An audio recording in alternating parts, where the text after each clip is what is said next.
Today we will work on another beautiful sonata by Scarlatti, the B minor. I see online people are discussing what is the right speed and why. In my opinion, there is no correct answer, especially when it's about Scarlatti. His music offers to be free in many ways, and the right speed can show varies depending on the mood, energy, place, or the instrument. Later on, you will see me playing in the optimum tempo, I imagine today. For now, I will play mostly slower, to make it more to the point and clear.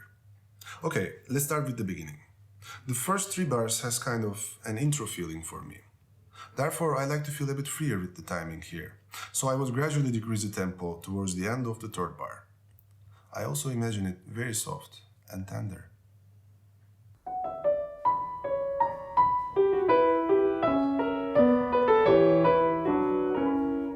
Make sure to expose the melody on the top and try playing the rest much softer.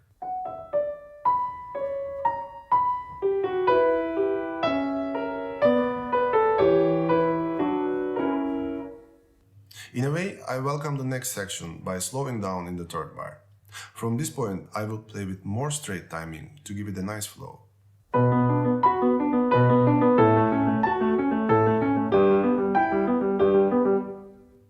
Unlike many other sonatas by Scarlatti, in this one, he uses the right hand quite often as a secondary element. In these 3 bars, I would play the right hand much softer compared to left hand. Make sure you practice it slowly for some time. For me, it's all about accuracy and precision here. I will play slowly first.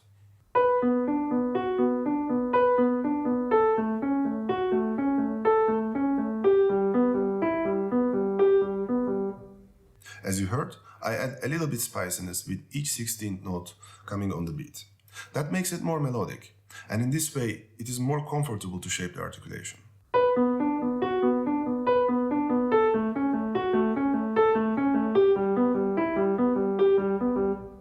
Now, let's check the left hand.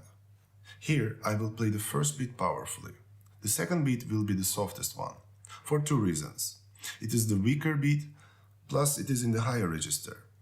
We will hear it easily, despite playing very soft. The 3rd beat I will play powerful again, but not as much as the first. I think it is sort of a bridge towards the next first beat.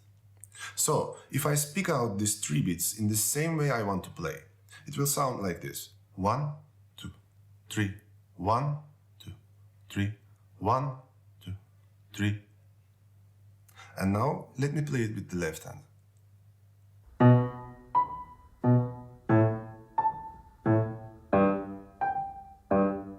Now let's put them together. Try to be very gentle with the right hand, with a clear articulation. Also, try to expose the left hand, with a clear contrast between the quarter notes.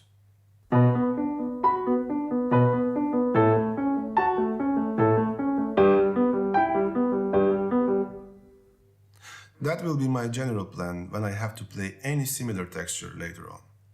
Let's move on to the next part.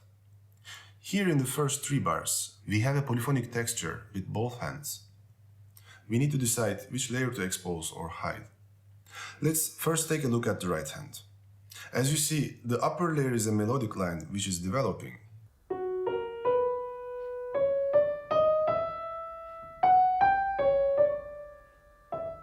So let's try to play the upper layer stronger and play very gently the bottom layer.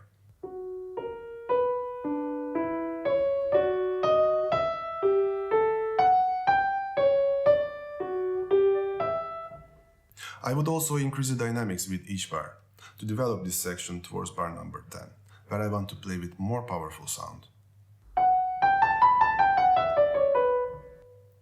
As it has the transition roll to the next part, where I want to play with forte dynamic.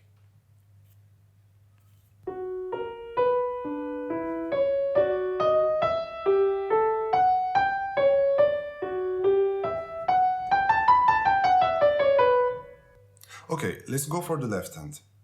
Here I want to expose the bottom layer, unlike the right hand. I like to keep distance between the bass and the melody, as it will sound way more broad and expressive.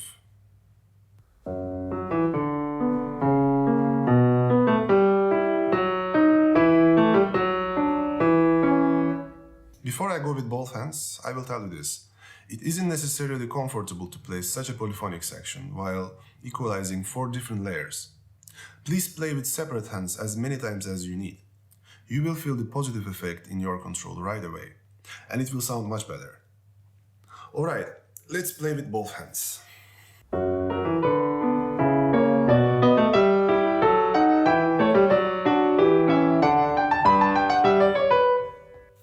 Alright, let's move on to the next part.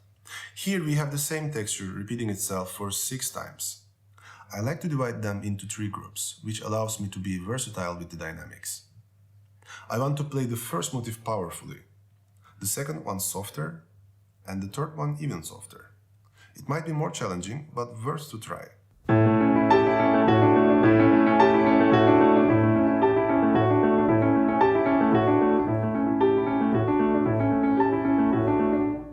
Make sure to be very precise with the right hand's articulation when playing in different dynamics.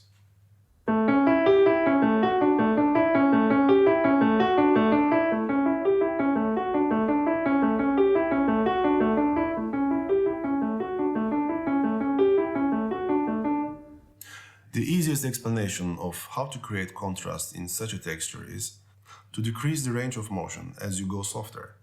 We do the same movement, a little less each time.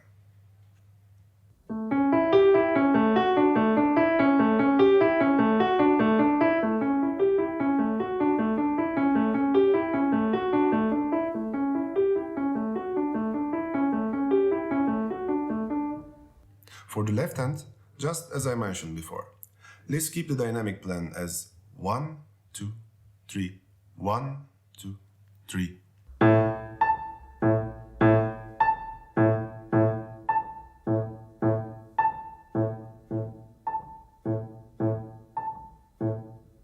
Of course, here the real challenge is to do it precisely in 3 different dynamics, as we need to play softer simultaneously with the right hand.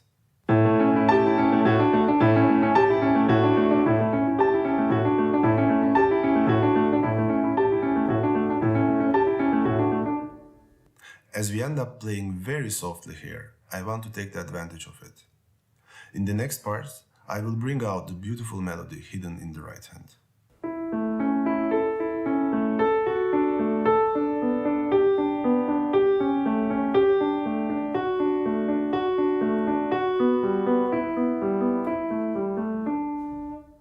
We don't need much force to do that. Just a little bit of help from the wrist should do it. Imagine sitting and bouncing on the keys with your wrist.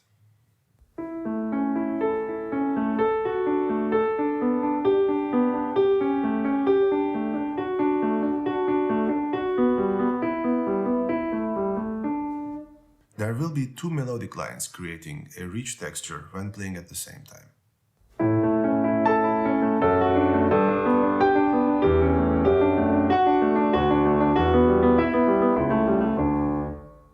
After that, we have a small transition again, for 2 bars. I want to play gently here. Also, I will stretch the timing a little bit in the last 2 beats.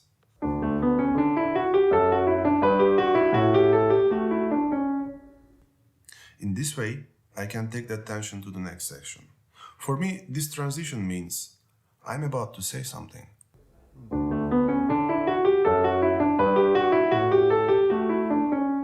Next section is like a statement, and maybe also the conclusion of everything I've played earlier. I like to start confidently with open sound.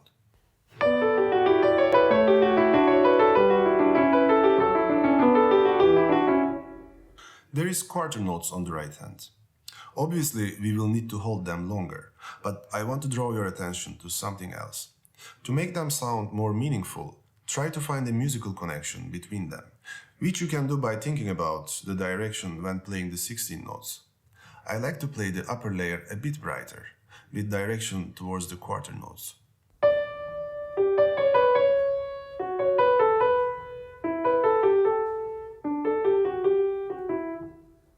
The bottom layer will be much softer, still with direction.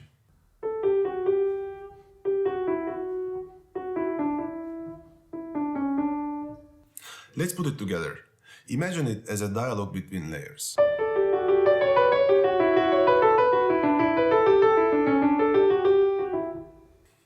I think it sounds quite melodic. Now let's play with the left hand.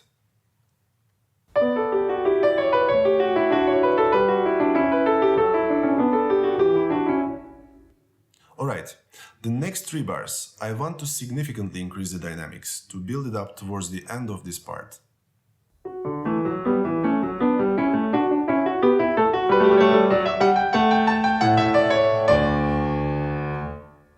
I would say the first part has ended here actually.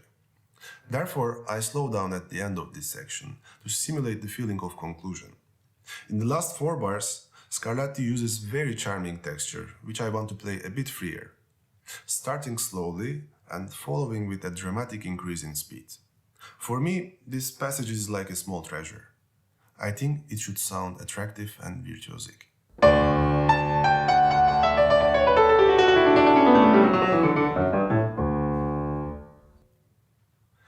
As you heard, I start slower, increase the speed,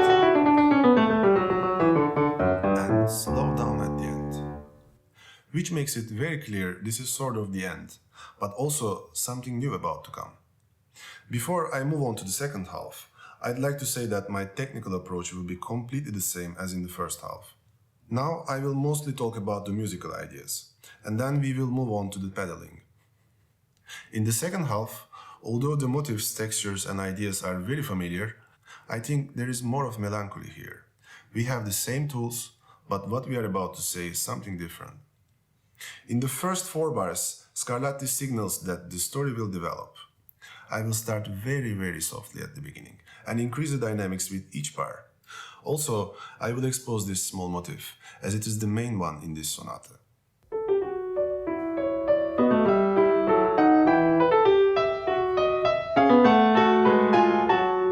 After that, we have 1 bar as a transition to the next section, just like in the first half. This time though, I will decrease the dynamics, as it becomes serious here. I want to make it sound distant and cold. I will decrease the dynamics with each bar, like walking away.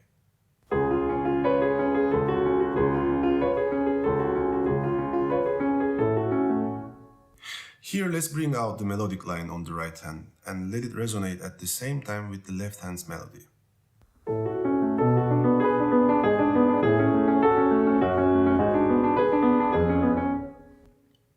To me, it has the feeling of giving up and surrender.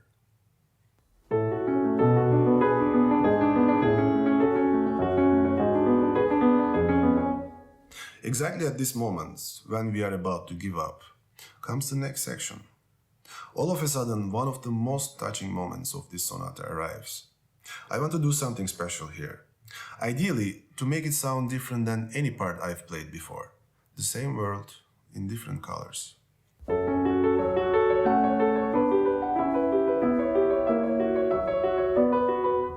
It's a fragile character. Try being very gentle. Like holding a bird in your hand. You wouldn't want to squeeze your hand.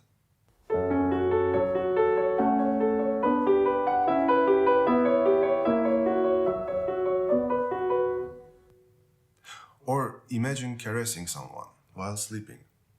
You don't want to wake them up.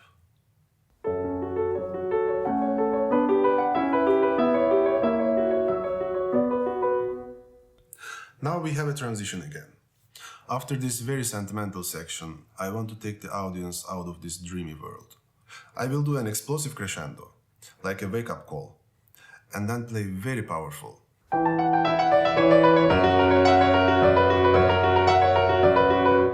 Then less powerful. And then very soft. In the next section, I sense the feeling of acceptance and giving in. So I want to fade out quietly. Try to start softly here and gradually decrease the intensity.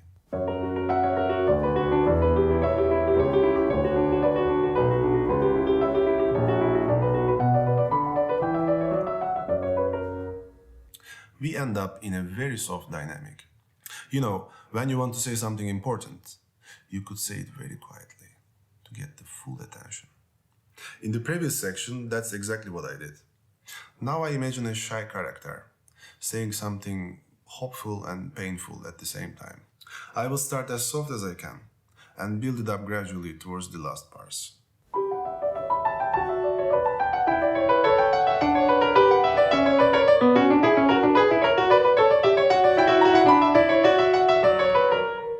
As you heard, I slow down significantly in the last part, as this is pretty much the end. Now, I'm about to say the very last word here, the signature. There are tears, but still attractive. I will start slower, increase the speed, and finish it slowly and decisively.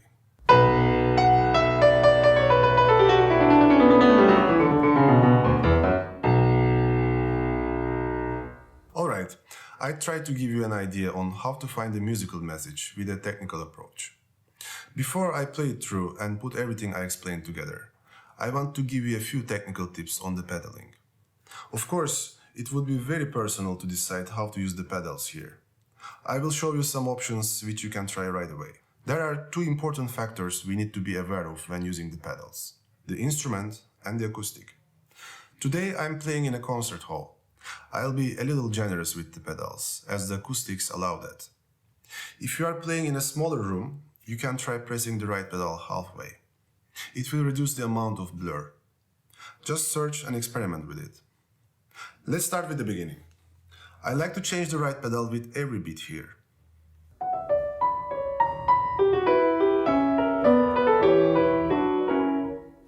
From here on, I want to play with a drier texture, to be able to give it a rhythmical drive.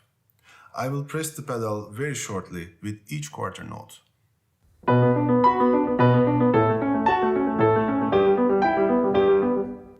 Now we have a polyphonic texture again. I want everything to sound more connected and longer, like a choir. So I'll go back to using the longer pedal, still changing with every beat, of course.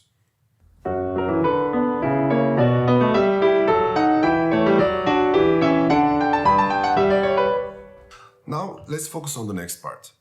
As I said before, I want to change the dynamics 3 times by playing softer each time. I recommend playing the third one with the left pedal.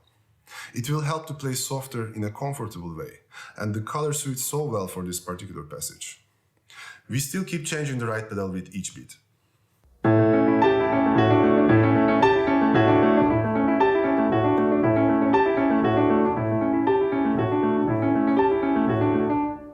At this point, I'll let go of the left pedal to bring out nicely the melody.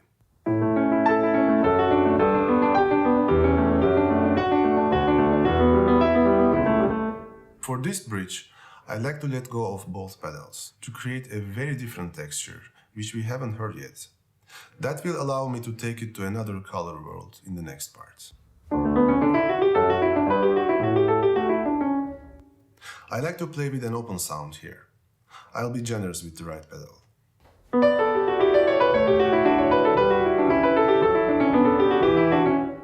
Now I want to let go of the pedal.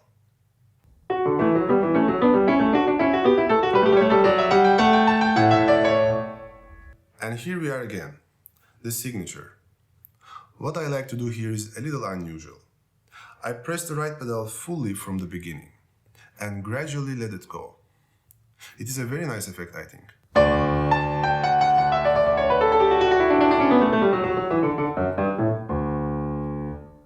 This is generally how I implement the pedals in this piece.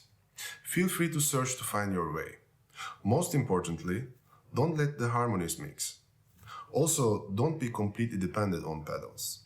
You could create a huge atmosphere difference in sound when you let them go. Now I will play the whole sonata. In the first half, I want to create an atmosphere of regular life, with small ups and downs, mainly in a positive direction. The second half is more complex. There is melancholy and pain. Before you play, imagine a story or a person. It will add honesty to your playing. Let's go for it.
That was all I wanted to tell. If you want me to cover another sonata by Scarlatti, let me know in the comments. I hope you enjoyed it. Later.